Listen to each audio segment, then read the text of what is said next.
So, every now and again I come across a term that, while it has existed for years or even decades, I'm just not terribly familiar with it because online culture isn't necessarily something I get as involved in as one might think. And the most recent one that I came across was the SJW, or Social Justice Warrior. Now, I would have assumed, without knowing anything else about it, that that's an absolutely brilliant thing to be. One would want to be in favor of social justice. One would think that sexism, anti-feminist statements, stereotyping racism, and all those other sorts of things are the sort of thing that one would be proud to be against. Now, I've come to find that clearly when it's used as a pejorative, it is a stereotype of the feminist as unreasonable, sanctimonious, biased, and self-aggrandizing. Well, I'm sure there are plenty of feminists out there that happen to be that. There's plenty of everything out there that happens to be that. I mean, there's nothing that's more unreasonable, sanctimonious, and biased and self-aggrandizing than people who want to limit the rights of others. I mean, anytime you see a new law go into effect that's supposed to defend religious freedom by taking away the rights of others to function freely in our society, that covers those same four terms as well. My only real criticism of people who the people who are called social justice warriors are apparently almost always women. I want in. I'd be very proud to be considered a social justice warrior, because the opposite of it seems incredibly bad thing to be. I suppose in truth I'm more of a social injustice critic than a social justice warrior. I'm not really out there fighting the good fight, as it were. But it's a little hard for me to gain much credibility as I'm, an older white male.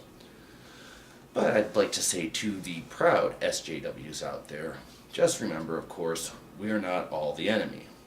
I still occasionally do hold doors open for women, not because you can't, but because, I was just brought up that way.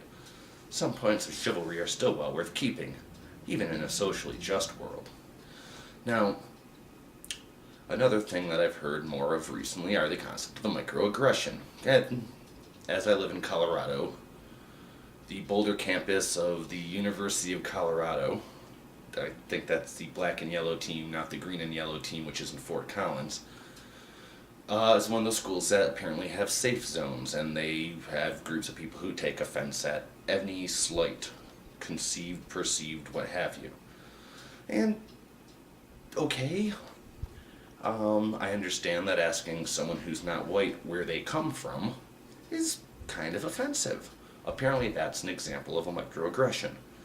But watching people throw fits over microaggressions is throwing a macro response to something you've bothered to call a microaggression, and that seems a bit out of line. One would think a microaggression should get a micro response. Plus, again, there's a huge difference between accidental or actual ignorant things said and things purposely said to insult and hurt others. Responding to them as if they're direct relations to each other kind of undermines the concept, which is how I think the social justice warrior thing became a pejorative in the first place. I hope that the term gets taken back by feminists and people who actually think social justice is something worth going to war for. Hopefully, metaphorically. Because that's been the direction of it.